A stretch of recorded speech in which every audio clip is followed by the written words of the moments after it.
하루에 200분 이상 방문하시는 것 같고요. 한 달에 한 4,000에서 뭐 많을 때는 사실 5,000까지도 나올 때도 있고요. 저희는 80%가 단골일 정도로 진짜 단골이 많아요. 단체 주문을 받아야지만 좀 매출 향상에도 크게 도움을 받으실 수 있어요. 안녕하세요. 저는 강남 삼성동에서 샌드위치 전문점 바이트를 5년차 운영하고 있는 이하원이라고 합니다. 저희 가게는 샌드위치랑 샐러드를 전문점으로 운영하고 있어요. 하루에 200분 이상 방문하시는 것 같고요. 그 외에 배달도 하고 있고, 그 다음에 단체 주문 비중이 많아요. 그래서 평균적으로 대략 매출은 한 200은 무조건 그쯤에서 찍는 것 같아요. 그렇게 해서 한 달에 한 4,000에서 뭐 많을 때는 사실 5,000까지도 나올 때도 있고요. 한 3분의 1 정도는 식자재로 구매를 하는 것 같아요. 우선은 가락시장에서 제가 직접 장을 많이 보는 편이고요. 그냥 동네에서 그냥 재래시장 같은 데서 장을 보셔도 품질도 너무 좋고 훨씬 저렴하거든요. 처음에는 아마 간이 사업자로 다들 시작하실 거예요. 어느 정도 매출이 올라오면 세금계산서라든지 지출증빙이라든지 이런 걸 다 이제 끊어야 되는데, 간이 같은 경우에는 그렇게까지는 필요 없는 걸로 알고 있거든요. 그 정도의 수준까지 오지 않으신다면 초반에는 그런 식으로 장을 보시는 것도 괜찮은 방법인 것 같아요. 예전에는 거의 100% 제가 장을 봤는데, 요새 같은 경우에는 이제 물량이 좀 많이 늘다 보니까 그 식자재 업체를 통해서 발주를 해서 아침마다 배달받고 있어요. 지금 현재는 푸드팡이라는 업체를 사용하고 있어요. 그쪽에서는 이제 대부분 공산품 같은 거 많이 주문하고 있어요. 업체마다 판매하고 계시는 그 금액대가 동일한 제품이어도 다 달라요. 그렇다고 해서 식용유 하나를 사려고 여기서 하나 사고, 여기가 더 싸다고 해서 토마토는 여기서 사고, 이렇게 여러 군데에서 이제 문어발식 발주를 할 수는 없거든요. 물론 제가 구매하는 품목들 중에 더 비싸게 사는 물건들이 분명히 있겠죠. 근데 그거에 너무 연연하지 마시고, 내가 이제 직접 보는 시간과 뭐 에너지 이런 부분까지 잘 계산을 하셔서, 그것도 비용이기 때문에 그런 부분까지 또 좀 신경을 쓰셔야겠죠. 저희 가게 같은 경우는 새벽에 무조건 배송을 받아야지만 신선하게 사용할 수 있어요. 그런 부분에 또 초점을 맞추셔서 자기 업장과 가장 잘 맞는 시스템을 구축하고 있는 그냥 업체를 선택하시는 게 좋을 것 같아요. 재료의 신선도 가장 신경 쓰면서 보고 있어요. 야채나 이제 그런 거는 손질해서 항상 다 신선하게 냉장고를 넣어야 되는데, 처음에는 사실 냉장고가 너무 적다 보니까 보관을 제대로 못해서 버리는 일도 많고 처음엔 그랬어요. 그래서 이제 제가 찾은 방법은 사실 그냥 당일 생산해서 당일 판매로 해서 딱 필요한 만큼만 사서 매일 소진을 하자. 그렇게 된 게 지금까지 운영을 하고 있어요. 고를 때도 마찬가지예요. 겉에만 이렇게 그냥 대충 보시고 뭐 물건 사시는 분들도 많잖아요. 근데 겉에는 무조건 다 좋아요. 상추 같은 경우는 박스 안까지 밑에까지는 다 봐줘야 되거든요. 그러면 밑에는 막 다 골아있고 이런 경우가 많기 때문에 사실 꼼꼼하게 보는 수밖에 없어요. 토마토 같은 경우에도 항상 탱탱하고 딱딱한 토마토를 많이 사용하고 있는데, 그래도 불구하고 여름철 같은 경우는 이제 산지에서 올라오면서 그 사이의 유통 과정에 익어버리는 경우가 많거든요. 이런 경우 같은 경우에는 이제 그런 재료를 가지고 구운 토마토로 가니쉬를 하는 제품을 만든다든지, 아니면 토마토 주스를 또 저렴하게 이렇게 제공을 한다든지, 이런 식으로 제품 활용을 또 그렇게 하고 있어요. 평소에 외국 사이트라든지 뭐 인스타그램 이런 것들을 많이 보고 있어요. 우리나라에서 제가 접해보지 못한 뭐 재료라든지 방식을 통해서 제품을 만드는 걸 보거나, 특히 외국 같은 경우에 외국 샐러드 가게나 샌드위치 가게를 많이 보는 편이에요. 그러면 이제 그쪽 컨셉이라든지 그쪽에서 이제 뭐 잘 나가는 그런 시그니처 샌드위치라든지 샐러드를 보고서 뭐 모방할 때도 있고, 그걸 가지고서 이제 아이디어를 얻어서 이제 만드는 경우도 있고, 크게 어려운 일은 아니라고 생각해요. 보통 평균적인 그런 고객님들 입맛도 또 맞춰야 되고, 그래서 그런 부분을 이제 평준화 시키는 거에 좀 약간 초점을 많이 두는 편이고요.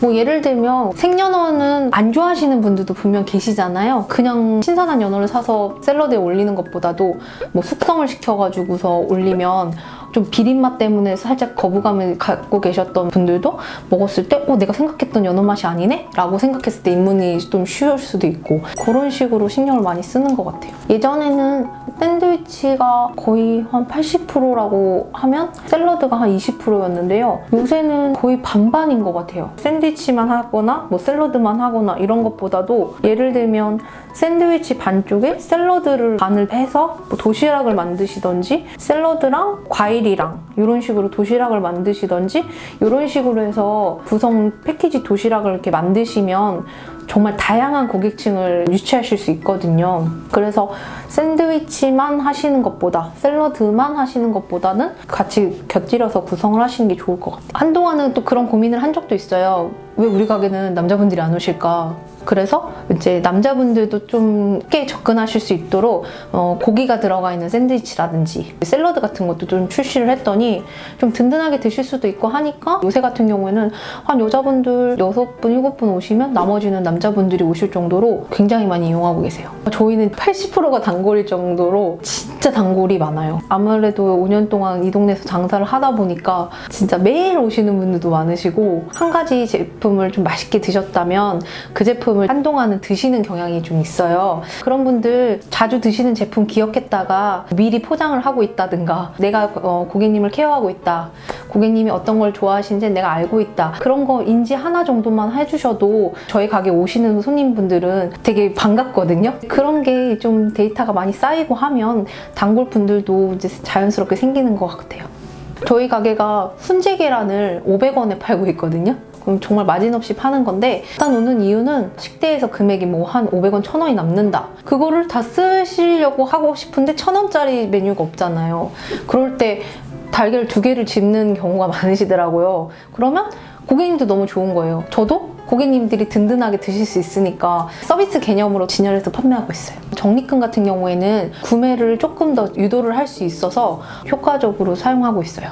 저희는 구매 금액의 한 3%씩 적립을 해드려서 그 금액이 일정 금액이 쌓이면 현금처럼 사용 가능하시게끔 저희가 그렇게 도와드리고 있어요.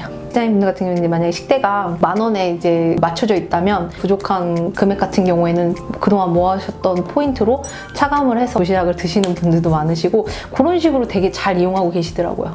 단체 주문은 진짜 한 3분의 1 정도가 단체 주문 비중이라고 볼 수 있을 정도로 굉장히 많아요. 아무래도 매장은 동네에서만 머물게 되신다면 항상 매출은 한계가 있으실 거예요. 단체 주문을 받아야지만 좀 매출 향상에도 크게 도움을 받으실 수 있어요. 샌드위치랑 샐러드는 뭐 행사라든지 그 필요한 시간대가 분명히 있는 품목들이에요. 새벽 6시 반, 7시까지 막 신촌까지 가야 되고 분당까지 가야 되고 이래서 준비를 하려면 막 새벽 3시, 막 4시 이렇게 나와서 준비를 하거든요. 그래도 필요한 시간에 저희가 직접 제공을 해서 이용을 하시게끔 주문이 들어왔던 시간에 뭐 맞춰드리는 게 먼저라고 생각을 하고 저희는 실제로 대학병원 세미나, 컨퍼런스 이런 행사에 저희께 많이 들어가요. 대학병원들 같은 경우에는 이동하면서 컨퍼런스가 계속 열리니까 아침에 일찍 그렇게 또 단체 주문으로 배달을 해주는 데가 없거든요. 그러니까 그 처음 시켜주셨던 분이 정말 감사하게도 같은 행사 주최하시는 분들한테 저희 매장 전화번호를 다 공유를 해주셔가지고 각 병원마다 그런 행사가 열릴 때마다 저희 거를 항상 주문을 해주세요. 그렇게 해서 많이들 이용하고 계시는 것 같아요. 정식 오픈 시간은 8시부터 밤 9시까지 영업하고 있어요. 저희 가게 같은 경우에는 점심시간에 하루 매출의 한 70% 이상이 일어난다고 보시면 돼요. 아무래도 오피스 상권이어서 저녁은 사실 매출 대비에 크게 영향은 없을 정도로 좀 약간 편차가 큰 편이에요. 운영 시간을 길게 한다고 이게 매출이 그만큼 나오고 이런 건 아닌 것 같아요. 아침이랑 점심에 많이 이제 드시는 품목이다 보니까 아침이랑 점심에 장사를 집중하시고 그 다음에 영업을 조금 일찍 끝내시고 다음날 신선하게 재료를 준비하는 시간을 갖고서 그렇게 영업을 하시는 게 체력적으로도 그렇고 운영적인 측면에서도 맞다고 생각을 하거든요. 1인 매장을 운영한다고 하면 처음 시작하실 때 아침 8시부터 2시 정도에서 판매를 하시고 그 다음에 한 2시간 정도는 이제 재료 준비를 하신다고 하시면 영업시간 8시부터 한 4시까지 그렇게 해도 충분하지 않을까 싶어요. 나에겐 창업이란 씨앗이다. 이 창업을 통해서 제 인생에 일어나가고 있잖아요. 이게 씨앗을 지금 뿌린다고 생각을 해요. 이제 조만간 좋은 결실을 얻지 않을까. 나름 잘 된 게 인정을 받고 있는 거잖아요. 그래서 너무 기분이 좋았고 정말 하찮은 제 말에 그래도 어떤 분들은 또 희망도 가질 수도 있고 결심도 하실 수 있잖아요. 좋은 일에 출연료가 또 사용된다고 또 들어서 기쁜 마음으로 또 했습니다. 제 인터뷰가 도움이 되셨다면 우리 동네 CEO TV 구독과 좋아요 부탁드립니다.